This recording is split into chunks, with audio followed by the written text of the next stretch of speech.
జిల్లా ప్రొద్దుటూరు పట్టణంలో one town CI Sriram బదిలీపై రాజకీయ వేడి రాజుకుంది.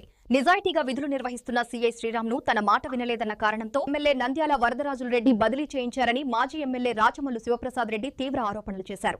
డ్యూటీలో చేరి ఇంకా 40 రోజులు కూడా పూర్తి కాకమునే అక్రమ మద్యం సాపులు, నాయకుల కార్యకలాపాలపై కఠినంగా వ్యవహరించడంతోనే ఆయనపై ఒత్తిడి తెచ్చి బదిలీ చేయించారని విమర్శించారు.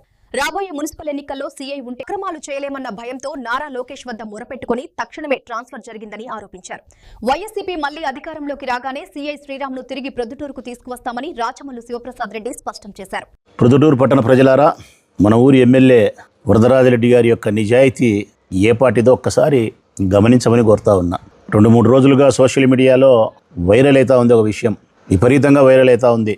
ఆ విషయం ఏమిటంటే, one town CI Sriram circle ఇన్స్పెక్టర్గా బాధ్యతలు నిర్వహిస్తున్నటువంటి శ్రీరామ్ కరెక్ట్గా 36-37 రోజుల కల్లా బదిలీ, 1 నెల తిరగతలకే బదిలీ చేయించినాడు. ఈయనకంటే ముందు ఆ స్టేషన్లో తిమ్మారెడ్డి అనే ఒక సీఐ ఉన్నాడు, తిమ్మారెడ్డి గారు, ఆయన్ను బదిలీ చేసినాడు.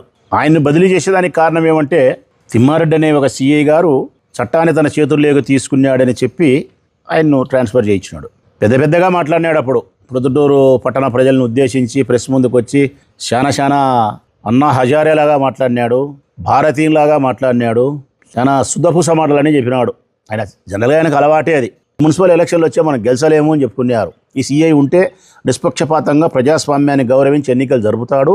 ప్రజాస్వామ్య ప్రకారం ఎన్నికలు జరిపితే మన పార్టీకి చెడపేరుంది, వైఎస్ఆర్ పార్టీ గెలుస్తుంది. దురదృష్టవశాత్తు వన్ టౌన్ పరిధిలోనే ఎక్కువ మున్సిపల్ స్థానాలు ఉన్నాయి. ఇవన్నీ చెప్పుకుంటే ఇమ్మీడియట్గా మారుస్తామని చెప్పినాడు. ఏ ఆఫీసర్ అయినా ఇక్కడికి వచ్చిన వాడు మీ అధికారానికి తల ఒగ్గి పని చేయాలా, మీరు చెప్పినట్టు డూడు బసవన్నని తల ఊపాలా, మీ అసాంఘిక కార్యకలాపాలకు, మీ మనుషుల యొక్క అసాంఘిక కార్యకలాపాలకు ఉపయోగపడాలా, మీ ఆదాయ వనరులకు ఏ పోలీస్ ఆఫీసర్ అయినా ఉపయోగపడాలా. తిమ్మారెడ్డిని ట్రాన్స్ఫర్ చేసినది చట్టాన్ని తన చేతిలోకి తీసుకున్నాడని చేసినావు. శ్రీరామును బదిలీ చేసినది చట్టాన్ని తెచ్చి నీ కాళ్ళకాడ పెట్టలేదని ట్రాన్స్ఫర్ చేసినావు. నిజాయితీగా పనిచేసే ఏ సీఐని నేను ట్రాన్స్ఫర్ చేయలే.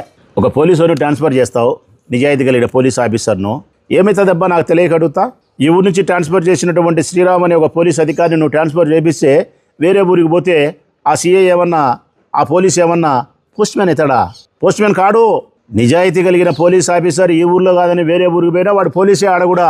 ఈ పోలీస్ అధికారి శ్రీరామ్ అనే వ్యక్తి నిజాయితీగా ప్రజల కోసం పనిచేస్తూ ఉంటే ఎందుకు నువ్వు 30 రోజుల్లో ట్రాన్స్ఫర్ చేసినావు? కారణం ఏంది? రేపు మా పొద్దున మా ప్రభుత్వం వస్తుంది 29లో. శ్రీరామ్ లాంటి గారి సీఐలు కానీ ప్రొద్దుటూరు తెచ్చి పెడతాం మేము.